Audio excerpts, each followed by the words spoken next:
kita akan belajar bersama-sama firman Tuhan hari ini.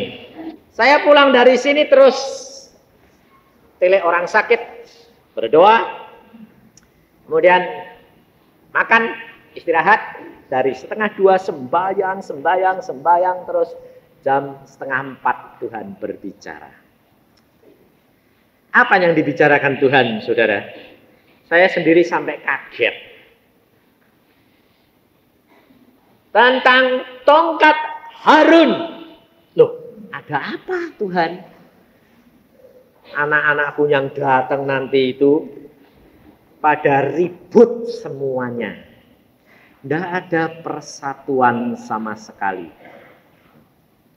Dan mulai dari permulaan kita nyanyi, lihat sampai akhir tadi, nyanyian penuhkan Tuhan bejanaku, jadi satu pada bandang-bandangan terus. Sampai saya bilang, loh Tuhan, dari permulaan sampai akhir kok tidak ada persatuan. Ya, Tuhan mengatakan, firman Tuhan hari ini cukup keras, tapi saya tidak peduli. Saya hamba Tuhan, apa yang Tuhan berikan, saya sampaikan. Apapun yang terjadi, tanggung jawabmu, bukan tanggung jawab saya. Kalau saudara mau terima, saudara mau menghayati apa yang Tuhan berbicara kepada kita, dan kau terima, dan engkau jalankan, engkau akan mendapat berkat. Tapi kalau engkau tidak mau terima, kau pun akan mendapat akibat. Saya hamba Tuhan belak-belakan, peduli. Sampai saudara seiman saya Samudi, gimana saya tidur. Saya kadang-kadang kekasaran saya itu keluar lagi. Saya nyampaikan, setelah itu saya keluar kata-katanya yang kasar. Peduli amat. Mau dengar ya biar, tidak mau dengar ya biar. Yang masuk neraka dia, bukan saya. Lalu habis itu saya ditegur Tuhan. Kamu ini hamba Tuhan, harus punya kasih. Sayang dong dia. Oh iya ya, saya bilang. Habis itu Tuhan, saya jengkel. Saya bilang, tidak perlu jengkel. Allahmu itu penuh kasih, sabar.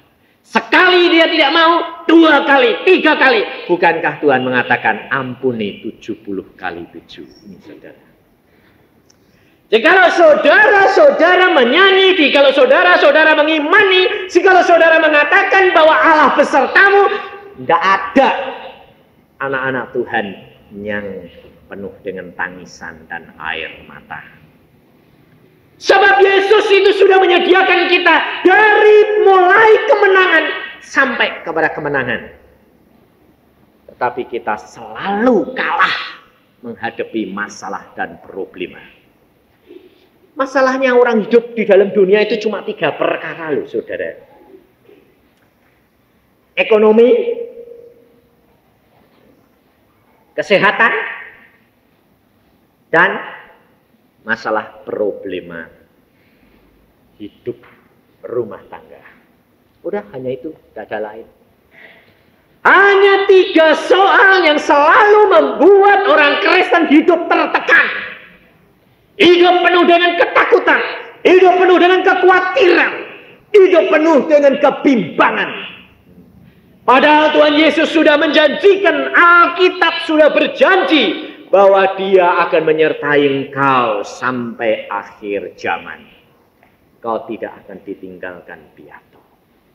Tetapi kita tidak punya percaya. Percaya kita di mana, saudara? Saya sampai kerap kali kalau berbicara dengan anak-anak saya dan istri saya mengatakan, kita ini anak-anak Tuhan yang berbahagia. Lihat itu, anak-anak Tuhan yang lain. Kasihan sekali. Sebab mereka hidup dalam kebimbangan, ketakutan, kekhawatiran. Mereka mau, tetapi tidak mempunyai kemampuan untuk percaya.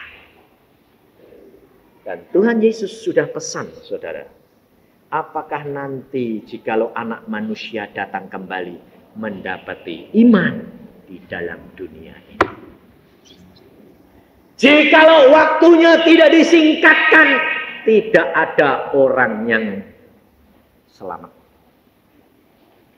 Kalau saya sudah teringat akan ayat itu, sedih sekali saya. Sebab apa? Sebab Tuhan di surga nanti itu banyak tempat yang kosong. Tuhan datang ke sana untuk menyediakan tempat, tapi anak-anaknya tidak mau. Sedang di rumah, di dalam dunia saja, real estate itu tidak dapat menampung orang-orang. Karena apa? Kepengen punya rumah, tapi tidak mampu. Sedang di sana disediain rumah, orang tidak mau masuk, saudara. Kalau saudara mau hidup sungguh-sungguh dengan Yesus, saya katakan di dalam nama Tuhan Yesus, jaminanmu itu pasti. Baik ekonomi, baik kesehatan, baik masalah, itu jaminan Tuhan pasti. Tidak ada masalah, saudara, bagi engkau. Ini saya alami sendiri. Sampai teman-teman saya yang ketemu saya sampai mengatakan, saya ini asal ketemu kamu, kok belum pernah saya lihat kamu susah ya? Loh, apa yang saya susahin? Saya bilang, saya mau kemana, saya tidak susah, tidak takut. Ada ribut-ribut, saya ya santai. Sebab harta bendaku adalah Tuhan punya. Aku di dalam dunia hanya diberikan pinjam untuk boleh menikmati. Apa yang saya takutkan? Apa yang saya perlukan Allahku sudah sediakan. Lalu dia mengatakan, kamu kalau tidak punya duit itu tidak pikiran. Tidak, saya bilang. Kenapa tidak pikiran? Lah apa yang saya butuhkan, saya bilang. Wong ada terus kok, saya bilang. Tidak pernah tidak ada. Tidak. Bangku tidak pernah habis. Selalu ada. Bagaimana caranya? Hanya percaya. Itu toh resepnya. Ya. Lain tidak. Tidak. Kalau keadaan kita kosong, kita berdoa, Tuhan, lihat kesalahanku di mana. Mengapa berkat ini macet? Pasti ada yang tidak benar. Mengapa tidak benar? Karena engkau di dalam posisi yang salah. Embermu harusnya berdiri di bawah keran, tetapi embermu jempalik. Jadi pantatnya yang di atas, jadi tidak pernah terisi oleh air. Nah, kalau sudah sadar, jempaliin, mesti penuh lagi dong. Ini loh saudara, orang Kristen itu sebetulnya hanya apa? Hanya percaya. Melakukan langkah-langkahnya di tempat yang Tuhan sudah tetapkan. Hanya kita kerap kali tidak mau menempatkan di mana yang Tuhan sudah tetapkan saudara. Tetapi saudara kepingin di tempat orang lain. Hal ini dialami oleh semua anak-anak Tuhan dari mulai zaman bangsa Israel. Di mana kita belajar firman Tuhan hari ini di dalam kitab Bilangan. Di dalam kitab Bilangan pasal yang ke-17. Kita akan tahu bagaimana rahasia Tuhan menyelesaikan masalah pertengkaran anak-anak Tuhan. Bilangan pasal 17 mulai dari ayat pertama, saya akan bacakan demikian firman Tuhan. Tuhan berfirman kepada Musa, katakanlah kepada orang Israel dan suruhlah mereka memberikan kepadamu 1 tongkat untuk setiap suku. Semua pemimpin mereka harus memberikannya suku demi suku, seluruhnya 12 tongkat. Lalu tuliskanlah nama setiap pemimpin pada tongkatnya. Pada tongkat Lewi harus kau tuliskan nama Harun. Bagi setiap kepala suku harus ada 1 tongkat. Kemudian haruslah kau letakkan semuanya itu di dalam kemah pertemuan di hadapan tabut hukum, tempat aku biasa bertemu dengan kamu. Dan orang yang kupilih, tongkat orang itulah akan bertunas. Demikianlah aku hendak meredakan sungut-sungut yang diucapkan mereka kepada kamu, sehingga tidak usah kudengar lagi.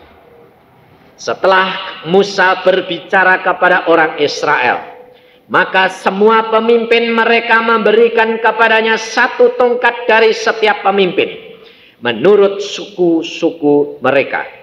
12 tongkat, dan tongkat Harun ada di antara tongkat-tongkat itu. Musa meletakkan tongkat-tongkat itu di hadapan Tuhan dalam kemah hukum Allah.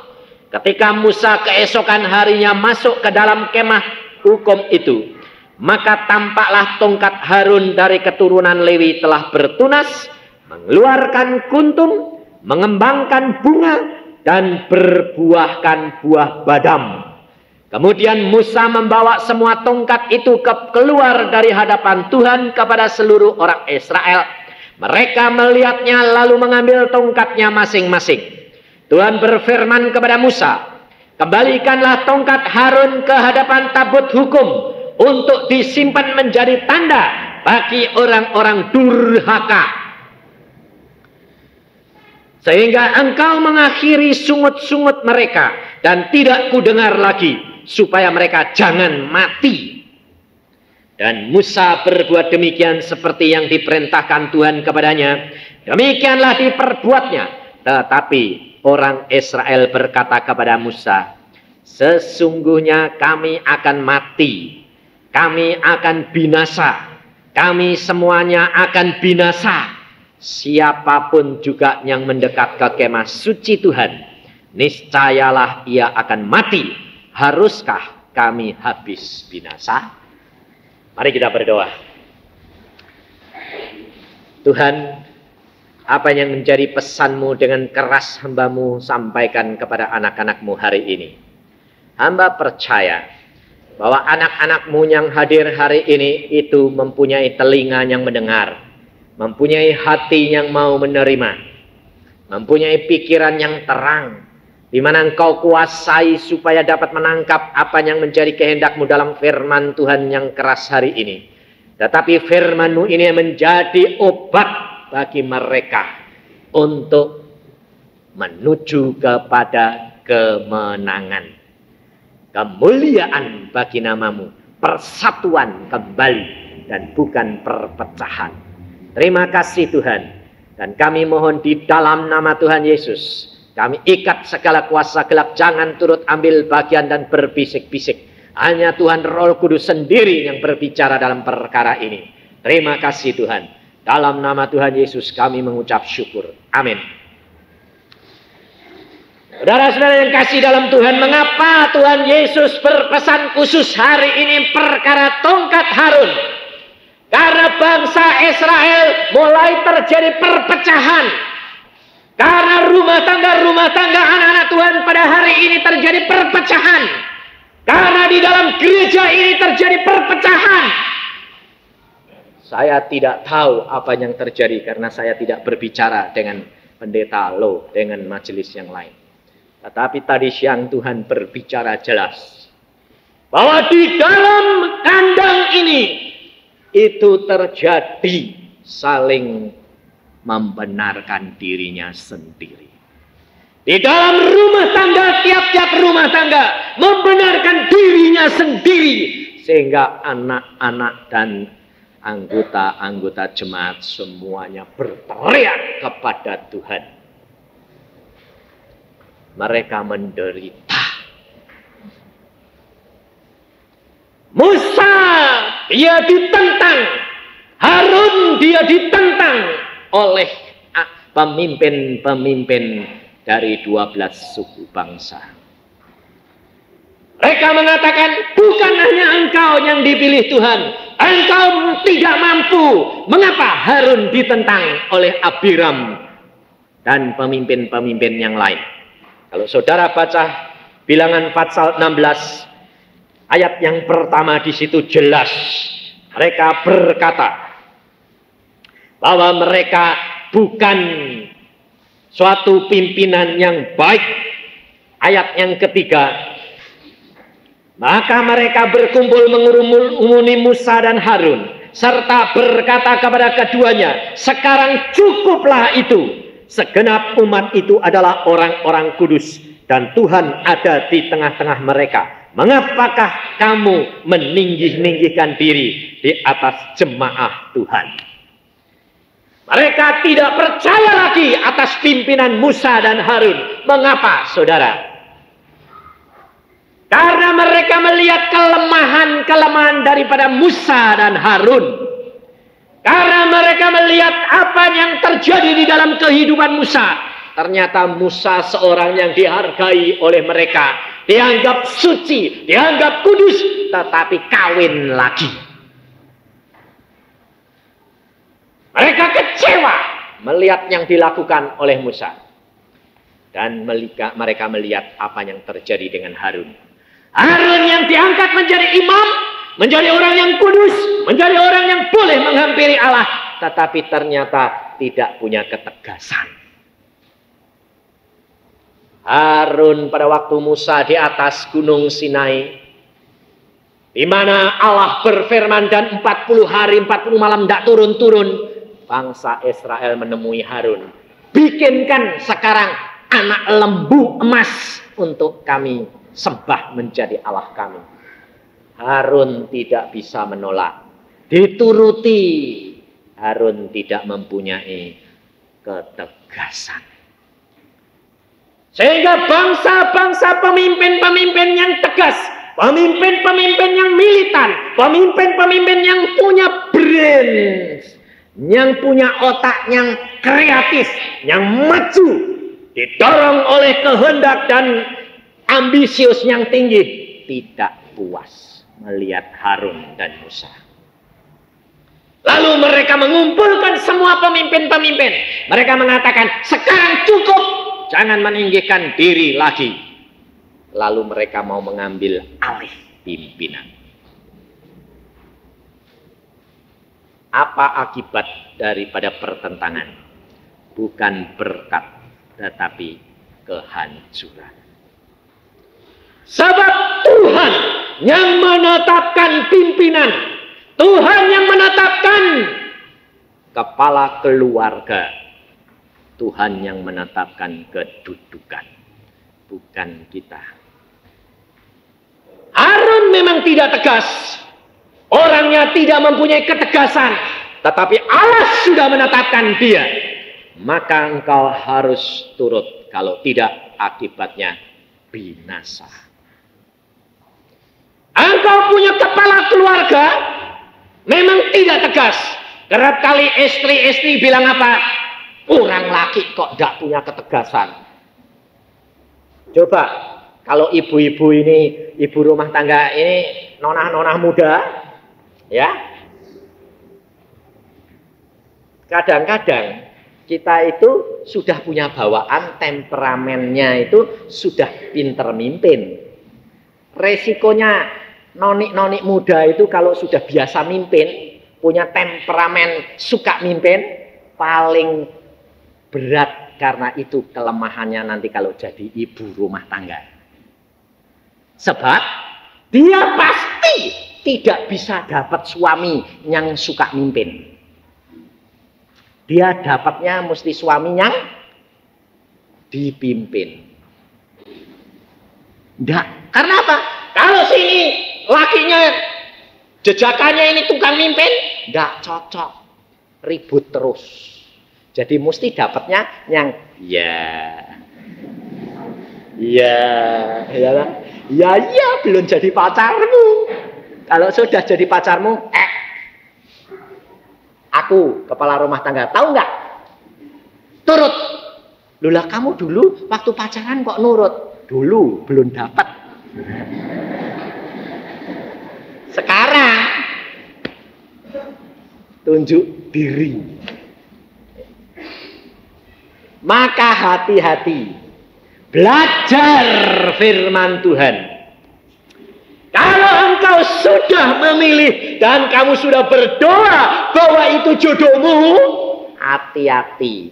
Biarpun dia orangnya pelin-pelan, biarpun orangnya ndak tegas, itu tetap pimpinanmu. Kamu tidak bisa apa-apa. Tapi berapa banyak di sini ibu-ibu yang kepengen jadi pimpinan? Karena apa?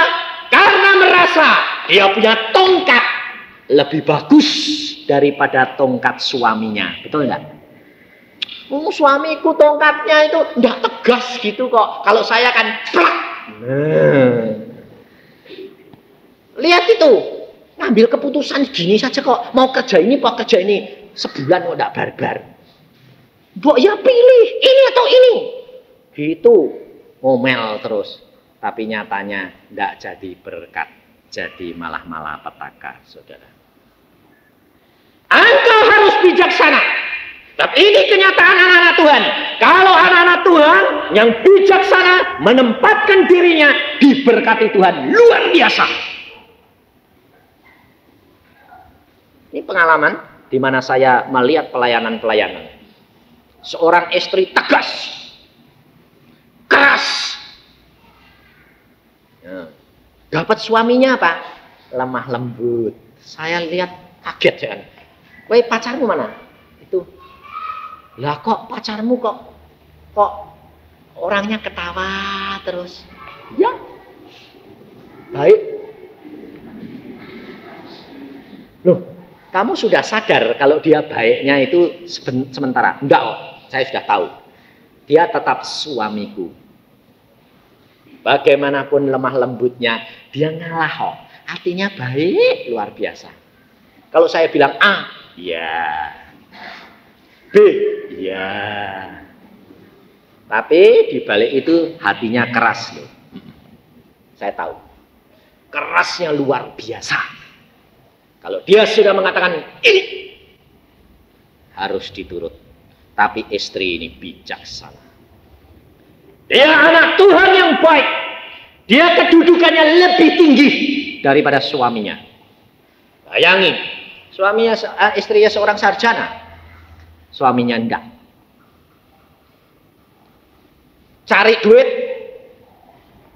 suaminya segini, istrinya segini. Benar, saya sampai geleng-geleng. Suaminya itu kecil hasilnya, istrinya segudang, ratusan juta Tuhan kalau berkati. Tapi dia bijaksana. Setiap punya rencana, dia bilang, dia sudah punya rencana di sini. Tetapi dia tetap bicarakan dengan suaminya. Dia tanya, aku punya rencana gini, bagaimana pandanganmu?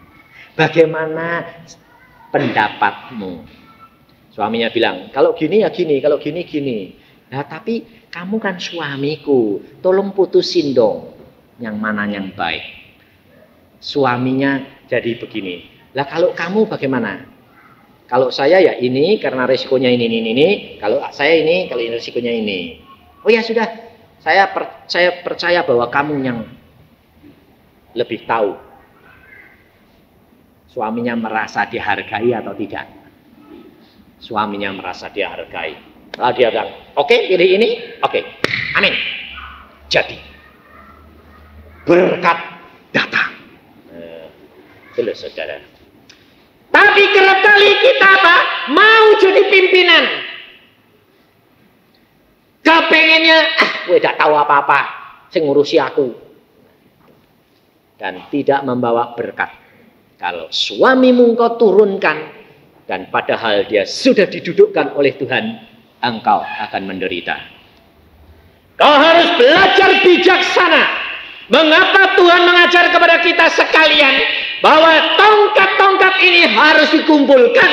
Bahwa Tuhan memilih orang itu bukan karena kemampuan, bukan karena usaha, bukan karena kepintaran, tetapi karena anugerah Allah. Maka dari itu saudara, kalau engkau memeriksa diri, engkau ditaruh di mana? Kalau engkau ditaruh di leher, istri-istri, calon-calon istri, engkau itu kedudukannya di leher, bukan di kepala. Tapi suami-suami, engkau itu di kepala, tapi ingat, engkau tidak bisa goyang-goyang kalau tidak punya leher. Jangan enak-enak, kalau sudah jadi kepala mau jadi daoke, tidak bisa. Sebab kamu bayangin, orang kalau tidak punya leher, tidak punya kepala, tidak punya leher, tidak punya badan. Lalu jadi apa? Setan kepala. Ini saudara. Leher ini pegang peranan yang penting sekali. Sebab telingamu itu cuma di sini. Kalau dengarnya yang di belakang, kalau dia kamu tidak gini, tidak dengar. Siapa yang menolong kamu, kepala ini? Leher. Siapa yang menolong suami? Istri. Pegang peranan yang luar biasa.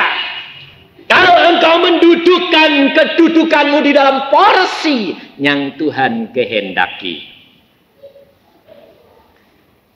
Anggota-anggota majelis, coba periksa diri. Di mana engkau ditempatkan oleh Tuhan. Mungkin pimpinanmu tidak kamu setujui. Karena apa? Kurang kreatif. Sudah tua, sakit-sakitan. Tapi ingat, dia tetap pimpinan Anda. Bagaimanapun juga, engkau harus menunjang dia. Kalau engkau tidak menunjang, berarti engkau menghancurkan seluruh tubuh. Coba orang kalau sedang tangannya pangsui, yang kanan pangsui, yang kiri pangsui, mau ke WC bingung enggak? Kepala mau mengambil apa-apa tidak bisa. Sebab kepala membutuhkan pertolongan tangan. Ini saudara. Dan Tuhan mengajar kepada kita ada satu jalan. Tuhan selalu mengambil satu keputusan. Apa? Dia menunjukkan tanda-tanda kalau orang itu dipilih. Maka tongkat 12 kepala-kepala suku dikumpulkan. Lalu dibawa kemana? Ke dalam ruang tempat pertemuan di mana Tuhan ada. Di mana saudara dan saya harus bertanya kepada Tuhan, di mana kedudukanku ini Tuhan? Saudara, firman Tuhan di dalam Yohanes pasal keempat berkata apa? Orang yang akan harus menghampiri Allah harus menghampiri di dalam roh dan kebenaran. Engkau tidak lari kemana-mana, tapi lari menghadap kepada Tuhan di dalam roh dan kebenaran. Kebenaran adalah Yesus Kristus. Tongkat adalah Yesus Kristus. Tongkat kebenaran. Yang kita pegang adalah tongkat Yesus Kristus. Kuasa. Kekuasaan yang Tuhan berikan. Dan kalau tongkat itu sudah dimasukkan, lalu di dalam tempat pertemuan, apa yang dilakukan oleh Tuhan? Tongkat yang dipilih Tuhan harus bertunas. Harus berkembang dan harus berbuah. Itu merupakan tanda. Tetapi tiga perkara ini hanya dapat terjadi karena anugerah Allah. Bukan karena tongkat itu ditanam di tanah, terus keluar akarnya, barusan bisa bertunas. Tidak. Tongkat itu dimasukkan di dalam ruangan di mana Allah berada. Dan tongkat itu tidak ada akarnya, tidak ada daunnya, tetapi dia bertunas, berbunga dan berbuah dalam waktu semalam. Tuhan tidak menunggu lama. Kalau engkau sudah ditetapkan, harus bertunas, berbunga, dan berbuah. Karena Tuhan mengatakan kalau engkau tidak berbuah, aku tebang. Perhatikan saudara. Pimpinan ini bertanggung jawab langsung kepada Tuhan. Itu bukan urusan daripada anggota yang menunjang. Kalau dia tidak berkenan, Tuhan tebang. Dan tidak lama-lama. Tapi kalau Tuhan berkenan, dia akan berbunga dan berbuah. Dan saudara semua akan menikmati buahnya itu. Maka dari itu saudara, kita harus belajar firman Tuhan. Mempraktekkan firman Tuhan.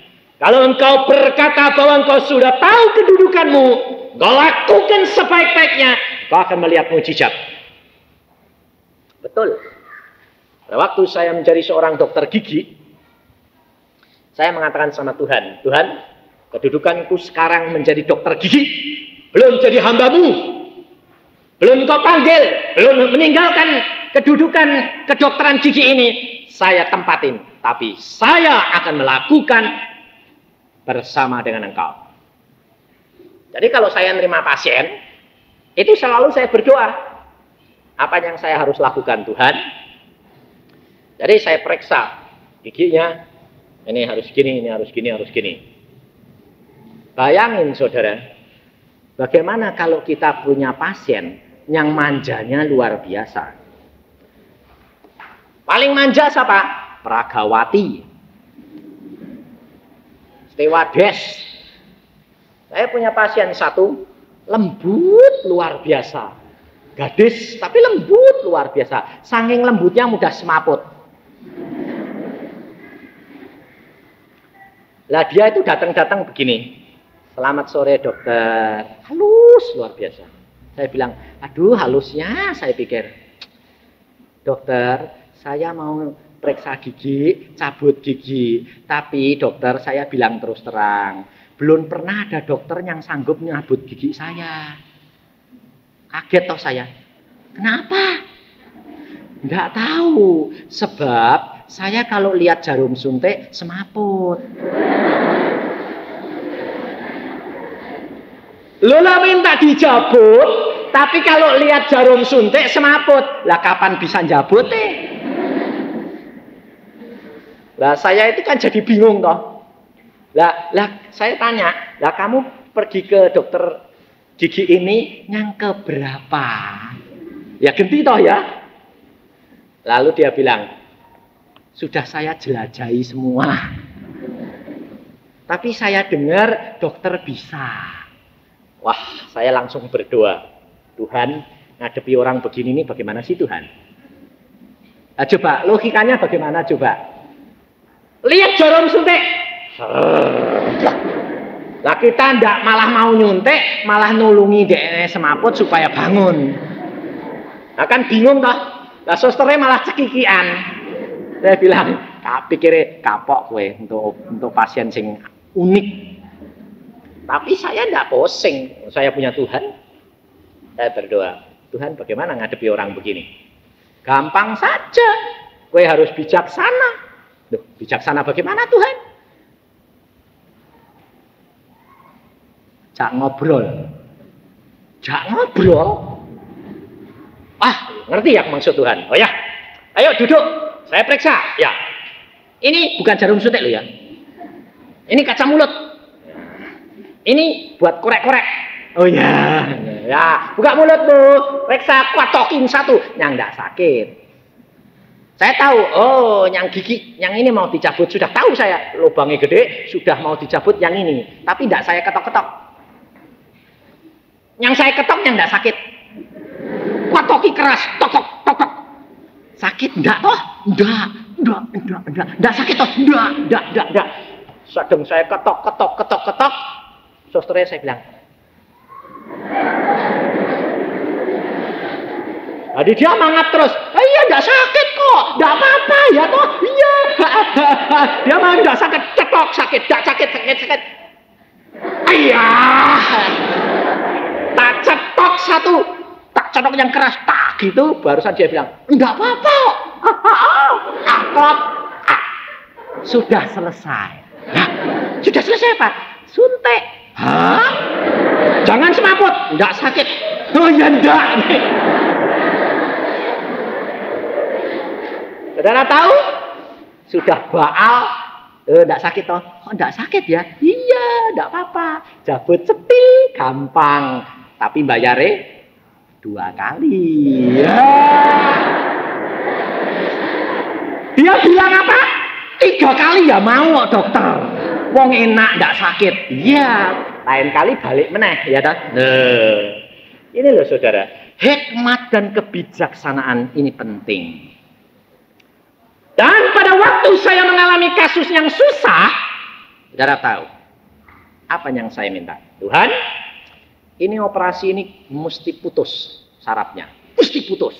Saya ronsen, waduh, akarnya nempel persis di saraf yang menyarafi seluruh rahang separuh. Saya bilang, wah ini kalau dioperasi putus ini Tuhan. Tapi anehnya, anak itu anak Tuhan. Dia datang bilang apa? Pak, saya mau dioperasi hanya sama Bapak. Kenapa gitu? Sebab Bapak hamba Tuhan. Kenapa gitu? Kalau hamba Tuhan mesti beres. Waduh, tantangan ini. Sebabnya apa? Sebab kalau operasi di tempat saya, wong dia anak persekutuan, nggak bayar.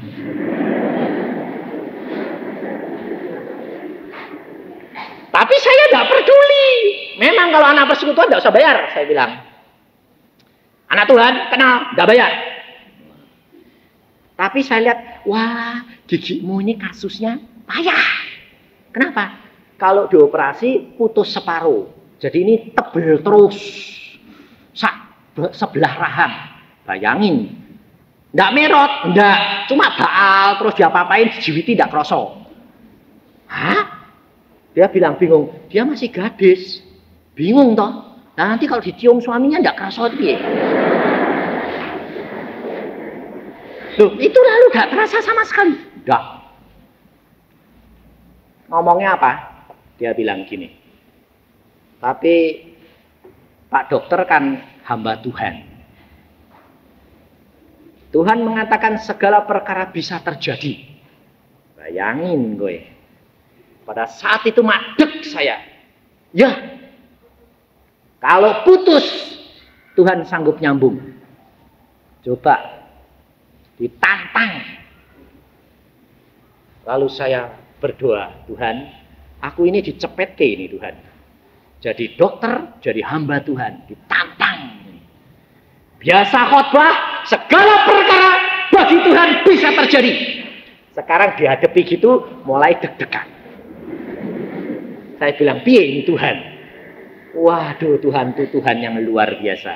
Kalau engkau mengikut Tuhan sungguh-sungguh, tidak usah takut.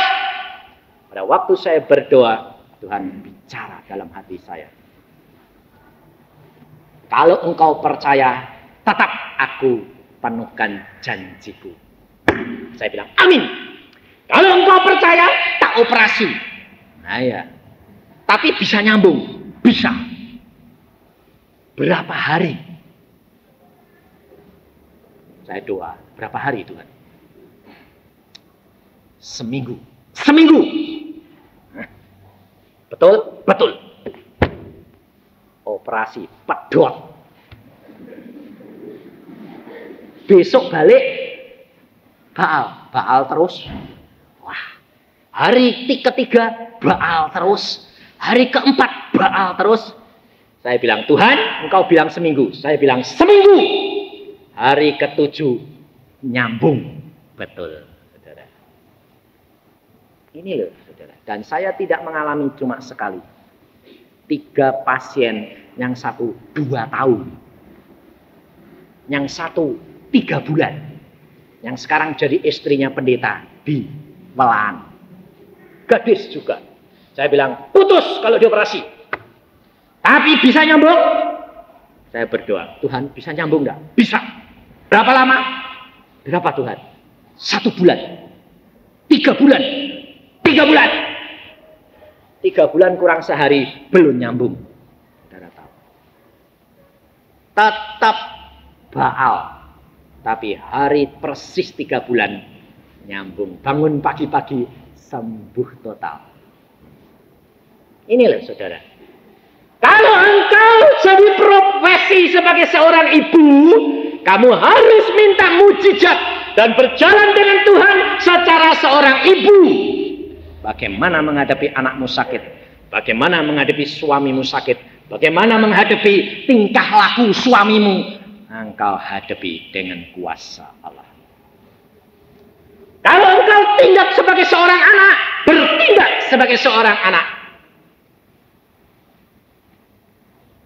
Kamu punya kedudukan di hadapan Tuhan tidak kalah dengan ayah dan ibu. Saya sebagai ayah kerap kali ditundukkan oleh anak saya. Ada apa-apa, lapor anak saya untuk Tuhan. Saya datang dari penginjilan, saya lihat anak saya santai. Saya bilang, belajar. Wah, udah ajar lu gitu. Hanya tak katakan gitu loh, belajar yang rajin. Ngodek kowe tidak belajar, kowe nanti yang kecewa. Ternyata itu dia barusan keluar dari kamar, sudah belajar capek, jalan-jalan tak omongi gitu. Mateng hatinya, papa ini hamba Tuhan tapi kok gak ngerti. Oh belajar kesel-kesel jalan-jalan malah sengeni meneh. Nangis masuk kamar.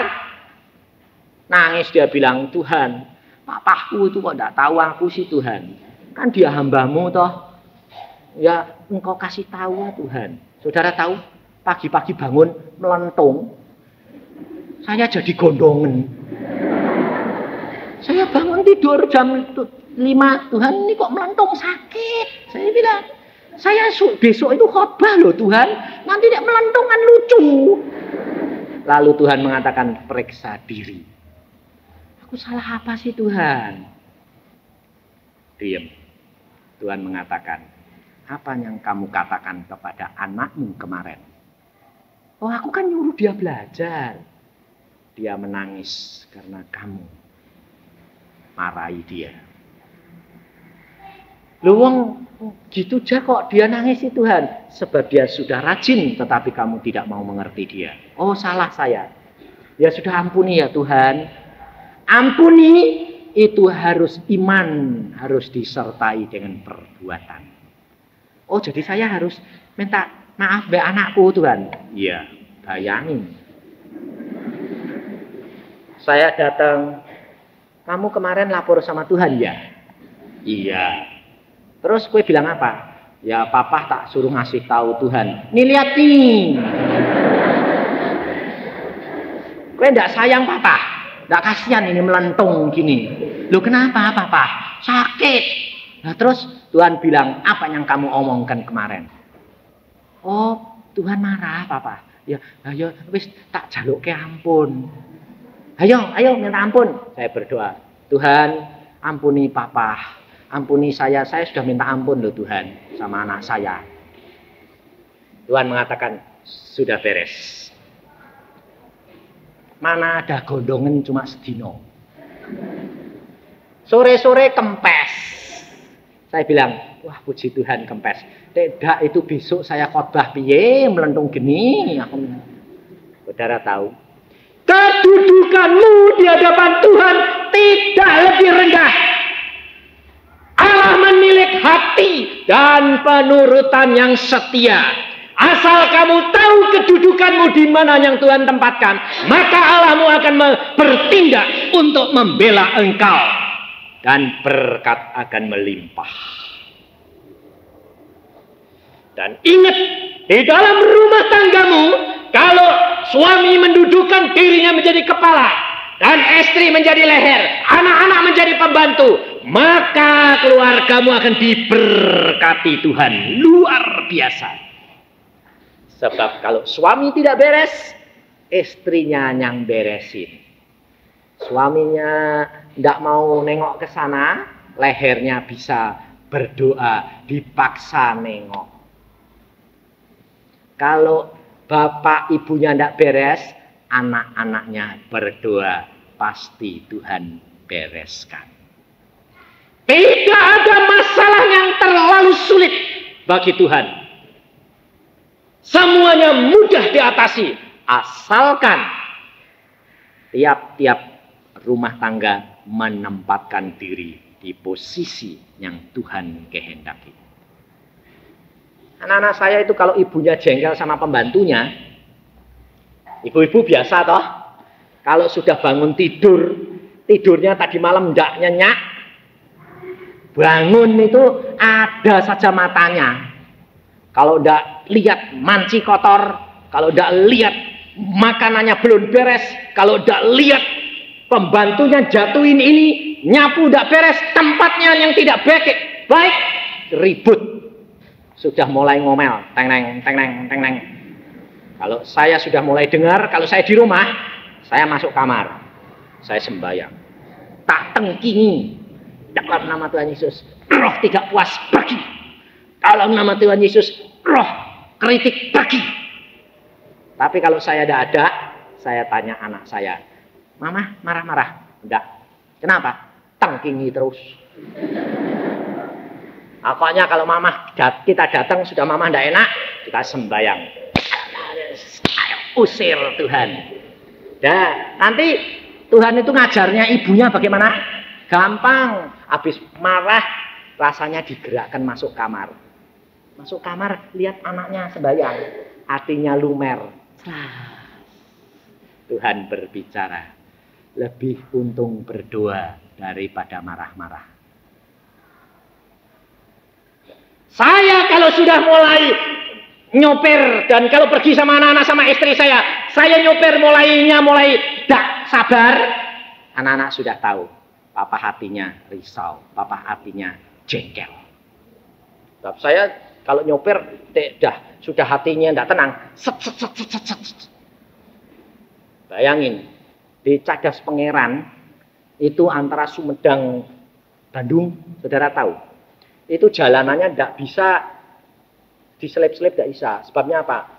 Tikungan sepanjang kira-kira 5 kilo. Saya kalau sudah tidak sabar, pakai mobil Fiat dulu, setir kiri. Mobil 10 tak lalap. 3 tikungan tidak kelihatan. Tak serobot saja. Tapi saya berdoa, Tuhan, aku mau cepat-cepat, tidak sabar. Tak selipe ya Tuhan, mobil 10 ini. Bayangin, tak kurang ajar. Saya bilang, Tuhan, aku mau cepat. Saya bilang, ini mobil 10, tolong lihatkan 3 tikungan ada mobil enggak. Loh, ini pengalaman saya yang hidup dengan Tuhan itu nyata. Sebab saya orangnya segala perkara saya terbuka dengan Tuhan. Anehnya, Tuhan kok ya nuruti. Wah, itu yang saya tidak bisa ngerti. Makanya sekarang kalau Tuhan mengatakan, aku sudah turuti segala perkara, sekarang kamu bayar. Aku perintah kamu harus nurut aku. Lalu saya mengatakan, Tuhan, aku mau ngebut, aku mau selip ini 10 mobil, 3 tikungan, tolong lihatkan. Tuhan bilang apa? Selip, tidak ada mobil. Saya selip, orang bilang apa? Mati, enggak. Mati, enggak. Bis truk saya lewat terus. Jadi enggak ngelewati itu enggak gini. Saya selip terus 10 kendaraan, 3 tikungan. Ambil terus sebelah kanan, saya ngambil kanan terus sampai bis bilang, ini wong iki wis bosen web. Saya bilang, enggak apa-apa, sebab Allahku sudah lihat tidak ada mobil. Persis mobil yang terakhir saya selip, mobil dari sana renteng-renteng panjang sekali. Saudara tahu, kalau engkau mau berjalan dengan Tuhan, engkau harus berani bayar harganya. Tuhan memilih engkau, Tuhan menetapkan perkara jalanmu. Tetapi kalau engkau sudah dilihatkan segala perkara mujizat, segala penyertaannya, engkau harus berani menurut apa yang dia katakan. Setiap perkataan jalankan, maka engkau mendapatkan berkat. Tidak usah takut, tidak usah khawatir, karena Allahmu tahu isi hatimu dan tahu akan keperluanmu. Kadang-kadang Tuhan itu menguji kita. Kerap kali kita sudah tidak punya apa-apa, malah disuruh memberikan. Ini loh saudara. Kita malah justru kantongnya kempes, dapat persembahan, suruh ngasih ke. Nurut enggak? Nah, itu. Kita belum berani kadang-kadang. Tapi kalau engkau berani, luar biasa Allah. Ini yang saya alami. Dapat persembahan, saudara tahu. Dapat persembahan penginjilan. Pertama kali, kasihkan. 2 kali, kasihkan. 3 kali, kasihkan. Sampai 5 kali, kasihkan. Saya bilang, Tuhan, kasih ke terus kasih ke. Lah aku untuk apa? Lah aku percaya enggak? Ya percaya. Ya sudah, kasih ke. Itu saudara. Ini saudara seiman saya di mana saya tidur itu dia tahu persis. Sebab kerap kali dia yang saya suruh pakai, ini salur ke, ini salur ke. Itu loh hamba Tuhan dari desa, ini. Dia bilang, "Lu kok terus-terusan toh?" Lah mbah kon terus-terusan wis ben. Lah kuwi entuk apa? Urusane Tuhan. Tapi pada akhirnya Tuhan membalas lipat kali ganda. 10 lipat kali ganda. Saya nangis sampean. Karena saya berkata apa? Tuhan, aku memberi cuma sedikit. Tapi engkau memberi aku banyak. Kalau engkau menurut, kalau engkau percaya, aku yang menetapkan langkah-langkahmu, maka segala perkara tidak ada yang dapat menghalangi berkat yang aku sudah sediakan. Itu janji Tuhan, saudara. Maka dari itu tempatkan kedudukanmu di tempat yang Tuhan kehendaki. Kalau engkau jadi leher, jangan kepengen jadi kepala. Tetapi fungsimu lakukan dengan kuasa pimpinan dan anugerah daripada Allahmu. Engkau akan melihat kuasa Allah selalu menaungi engkau. Tidak usah takut dengan ekonomi. Tidak usah takut dengan sakit penyakit. Tidak usah takut dengan problema. Kalau Yesus ada di dalam kamu, engkau akan diselesaikan. Karena firman Tuhan berkata apa? Langkah-langkah orang yang hidupnya berkenan ditetapkan Tuhan. Dan firman Tuhan apa? Apa yang tidak pernah timbul dalam pikiran, apa yang tidak pernah timbul dalam hati, itu yang disediakan Tuhan bagi orang yang mengasihi Dia. Kerap kali perkara-perkara yang saya tidak bisa mengerti, justru itu yang Tuhan berikan mendadak dan luar biasa. Saya sendiri heran, saudara. Heran luar biasa. Saya cuma memberikan, menyalurkan sekira-kira cuma 250.000 yang pertama. Lalu yang kedua Tuhan mengatakan berikan lagi 250.000. Jadi 500.000. Saya suruh menyalurkan. Saya salurkan. Saudara tahu, pada waktu saya pulang, Tuhan beri berkat saya berapa? Saya belum tahu. Sampai di rumah saya mengatakan, ini hitung berkat. Lu kok emplek-emplekan gini? Nggak tahu isinya rupiah atau puluhan, nggak tahu. Pokoknya saya cuma terima, masuk. Saya berdoa. Ini bagian siapa? Ini bagianmu kantongi. Ini bagianmu kantongi, tak kantongi. Setelah tak kantongi, sekarang kamu yang hitung. Saudara tahu, 2,5 juta.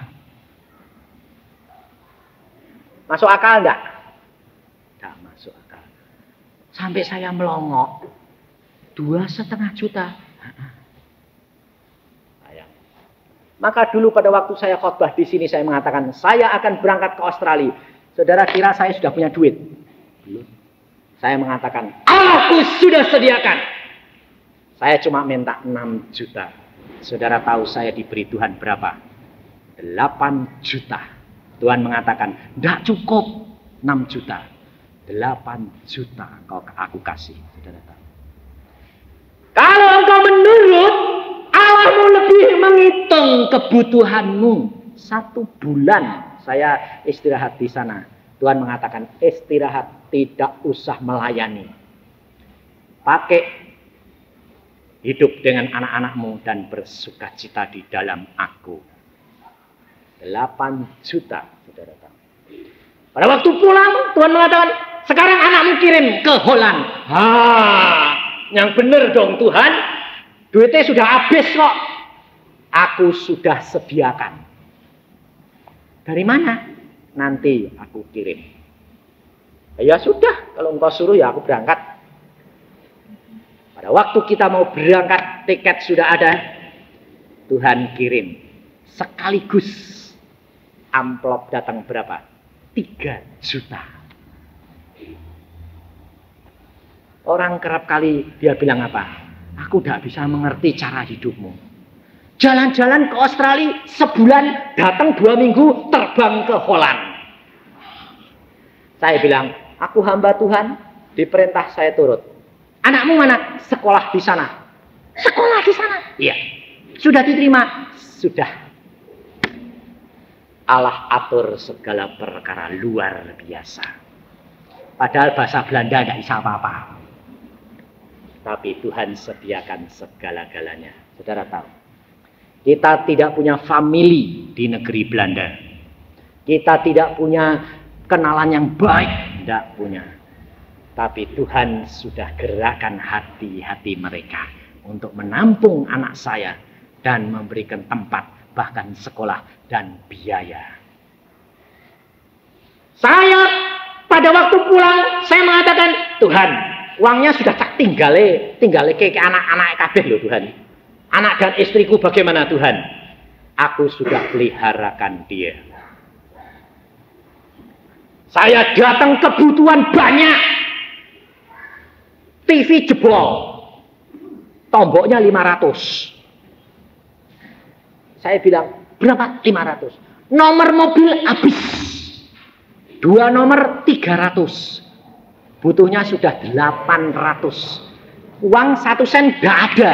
Wong tidak pergi mana-mana. Tidak pelayanan. Saya pulang, saya tanya istri saya. Bagaimana? Tuhan sudah berkati, jangan khawatir. Cuma, ada cuma Kenapa? Berkati seret. Hah? Seret piye? Nah, sebabnya aku dikasih cuma nomban, jinggojing. Ya seret. Oh, periksa diri. Saya tanya, salahmu apa? Aku cuma ngomong mbak Tuhan. Anak perempuan 1 kok Tuhan. Kok mbok kirim ke Holland sih Tuhan? Engkau kan kuasa. Diterima di Indonesia saja sekolah.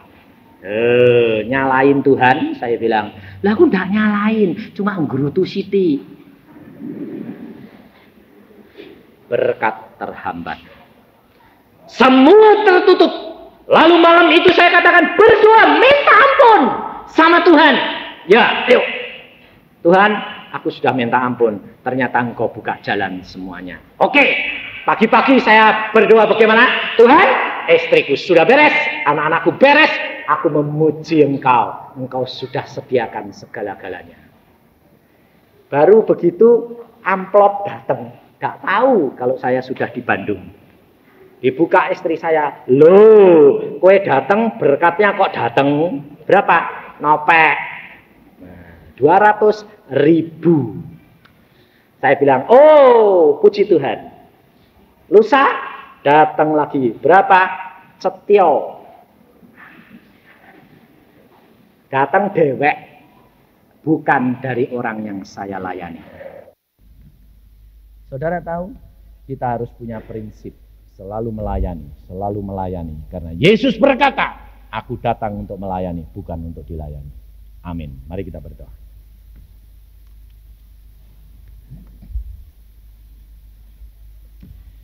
Tuhan, firman-Mu sudah hamba sampaikan. Anak-anak-Mu sudah mendengar. Tergantung daripada anak-anak-Mu pribadi Tuhan. bagaimana mereka mau melakukan atau tidak.